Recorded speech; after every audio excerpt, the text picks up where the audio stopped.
الحمد لله رب العالمين والعاقبة للمتقين والصلاة والسلام على سيد الأنبياء والمرسلين سيدنا وحبيبنا وحبيب رب العالمين محمد وعلى آله وأصحابه ومن هدى بهديه إلى يوم الدين. قال النبي صلى الله عليه وسلم: ولدتكم أمهاتكم أحرارا. طلبہ عزیز اور اساتذہ کرام، ہندوستان کے یوم آزادی کے موقع پر ہم یہاں پر جمع ہوئے ہیں. جیسا کہ طلبہ نے اپنی تقریروں میں کہا کہ 1947 15 اگست کو یہ ملک آزاد ہوا، اور آج 2019 میں گویا کہ ہم 73ویں یوم آزادی کے موقع پر یہاں پر جمع ہوئے ہیں. اس موقع پر سب سے پہلے تو ہمیں اس بات کو جاننا چاہیے کہ اس ملک کی آزادی میں ہمارا کیا رول رہا. عام طور پر ہوتا یہ ہے کہ جو قوم اپنی ماضی کی تاریخ کو بھلا دیتی ہے وہ قوم کبھی آگے بڑھ نہیں سکتی. مگر افسوس کہ ہم اپنے آزادی کے رول اور ہمارے اسلاف نے اس ملک کی آزادی میں جو کردار ادا کیا ہے وہ کب سے شروع ہوا اور کب تک چلا، اس سلسلے میں عام طور پر ہم غفلت برتتے ہیں. عام طور پر ہندوستان کے مورخین، چاہے ہندی زبان میں ہو، چاہے انگریزی زبان میں ہو، چاہے اردو زبان میں ہو، جنگ آزادی کے آغاز کو 1857 سے شمار کرتے ہیں. جبکہ اگر تاریخ پر نظر کی جائے تو جنگ آزادی کا آغاز یہ 1857 سے نہیں ہوتا ہے، بلکہ جنگ آزادی کا آغاز یہ 1688 سے ہوتا ہے. کس طرح سے ہم کہیں گے کہ 1688 سے ہوتا ہے؟ اس طور پر کہ انگریز اس ملک میں 1603 میں آیا، پرتگیز اور برٹش اس ملک میں آئے، تجارت کا بہانہ کر کر انہوں نے اپنی کوٹھیاں بنائی. بمبئی اور اس کے مضافات میں انہوں نے اپنے قلعے تعمیر کرنا شروع کیے. 1688 میں سب سے پہلے اورنگزیب عالمگیر رحمۃ اللہ علیہ کے زمانے میں انہوں نے بغاوت کرنے کی کوشش کی، مگر چونکہ اس وقت یہ ملک دنیا کا سب سے امیر ترین ملک تھا، اس ملک کو سونے کی چڑیا کہا جاتا تھا،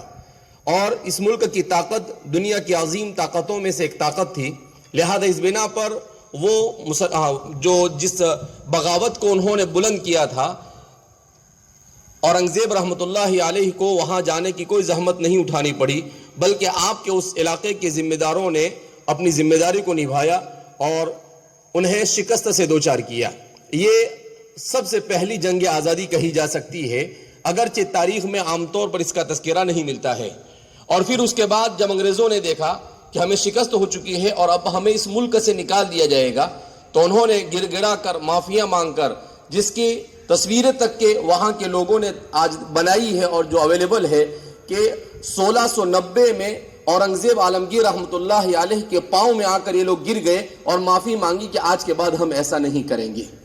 اس طرح سے یہ گویا کہ سب سے پہلی جنگ آزادی تھی جس کو اورنگزیب عالمگیر رحمۃ اللہ علیہ کے زمانے میں مسلمانوں نے کامیابی سے ہمکنار کیا. اس کے بعد دوسری جنگ آزادی، اس کے بعد انہوں نے بہت کوشش کی، مگر اورنگزیب عالمگیر رحمۃ اللہ علیہ کے زمانے میں وہ کچھ نہیں کر سکے. البتہ جب آپ کا انتقال ہو گیا 1703 میں، اس کے بعد یہ ملک منتشر ہو گیا، اس لیے کہ اورنگزیب عالمگیر رحمۃ اللہ علیہ کے صاحبزادوں نے انگریزوں نے آپس میں لڑایا، ڈیوائڈ اینڈ رول کا موڑ ادا کیا، اور اس طریقے سے انہیں لڑا کر پھر اس ملک پر حکومت کرنے کی کوشش کی. تو سب سے پہلے اس کے بعد دوسری جنگ آزادی جو لڑی گئی وہ ہے 1744 میں وردی علی خان نے.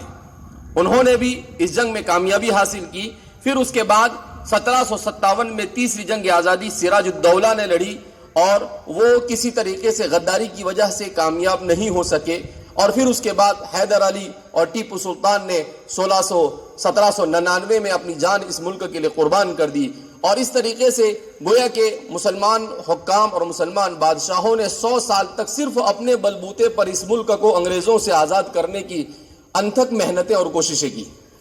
اس کے بعد جب دیکھا کہ علماء نے دیکھا کہ اب ہمارے اس ملک میں سیاسی اعتبار سے مسلمان حکمران انگریزوں کا مقابلہ نہیں کر سکتے ہیں، تو پھر علماء میدان میں آئے، اور حضرت شاہ ولی اللہ صاحب محدث دہلوی رحمۃ اللہ علیہ نے متنبہ کیا کہ انگریزوں کو اس ملک سے نکالنے کی کوشش کرنی ہوگی. اور پھر جب ان کا تسلط بہت زیادہ بڑھا تو پھر 1803 میں آپ کے صاحبزادے شاہ عبدالعزیز محدث دہلوی رحمۃ اللہ علیہ نے سب سے پہلا انگریزوں کے خلاف جہاد کا فتویٰ آپ نے صادر کیا اور کہا کہ یہ ملک دارالحرب بن چکا ہے اور اس ملک سے انگریزوں کو نکالنا یہ مسلمانوں کا دینی، ملی اور اخلاقی فریضہ ہے، لہذا انہیں اس ملک سے نکالا جاوے۔ کہا جاتا ہے کہ اسی پاداش میں آپ کی آنکھوں میں زہر ڈالا گیا، یہاں تک کہ آپ اپنی آنکھوں کی بینائی سے معذور ہو گئے اور آپ اس کے بعد دیکھ نہیں سکتے تھے اور آپ کو دہلی بدر کر دیا گیا۔ پھر اس کے بعد آپ کے تلامذہ میں سید احمد شہید اور سید اسماعیل شہید نے اس مہم کو آگے بڑھایا اور اس طریقے سے علماء صادق آباد اور پھر اس کے بعد علامہ رحمت اللہ کیرانوی، اس کے بعد 1857 سے پہلے شاملی کے میدان میں ہمارے علماء حاجی امداد اللہ صاحب مہاجر مکی رحمت اللہ علیہ، حجت الاسلام حضرت مولانا قاسم صاحب نانوتوی رحمت اللہ علیہ، اور اسی طریقے سے حضرت مولانا رشید احمد گنگوہی رحمت اللہ علیہ، حافظ ضامن شہید جو شاملی کے میدان میں شہید ہو گئے، حکیم الامت حضرت تھانوی رحمت اللہ علیہ، ان لوگوں نے سب نے مل کر گویا کہ 50 سال سے زیادہ عرصے تک اس ملک کی آزادی کے لیے صرف علماء نے اپنے بلبوتے پر کوشش کی،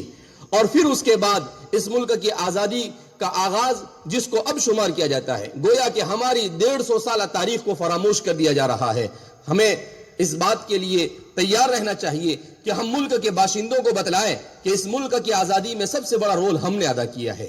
ہم اس ملک میں حصے دار ہیں، اس ملک کے ہم کرایہ دار نہیں ہیں، ہم اس ملک کی مٹی سے پیدا ہوئے ہیں، اس ملک میں رہیں گے اور اسی ملک میں ہم مرنے والے ہیں، ہمیں اس ملک سے کوئی نہیں نکال سکتا ہے۔ تو اس لیے ہمیں یہ پیغام دینا ہوگا کہ ہمیں اس ملک سے جو نکالنے کی کوششیں کی جا رہی ہے وہ یہ سمجھ لے کہ وہ اپنی کوششوں میں کبھی کامیاب نہیں ہو سکتے ہیں، اور اس ملک میں جس طرح کی فضائیں قائم کی جا رہی ہے اس پر کنٹرول کرنا یہ حکومت کی ذمہ داری ہے کہ حکومت اس طرح جو ملک میں فرقہ پرستیت کا ماحول بنایا جا رہا ہے اسے ختم کرے، امن و امان کو قائم کرے، اور جو 1950 میں جو دستور بنایا گیا جس میں ہر آدمی کو اپنے مذہب پر آزادی کا مکمل حق دیا گیا ہے اور ہر شخص کی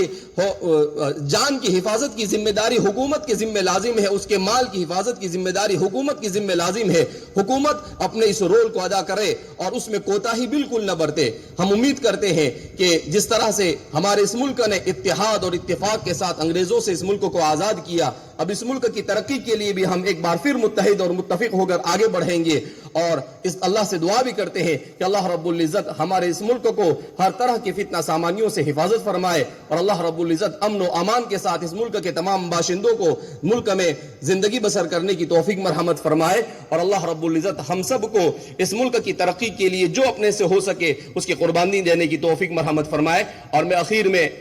حضرت رئیس الجامعہ دامت برکاتہم سے گزارش کرتا ہوں کہ آپ اپنی قیمتی ملفوظات اور اپنی دعا پر اس مجلس کو ختم فرمائیں گے۔ وآخر دعوانا الحمدللہ رب العالمین۔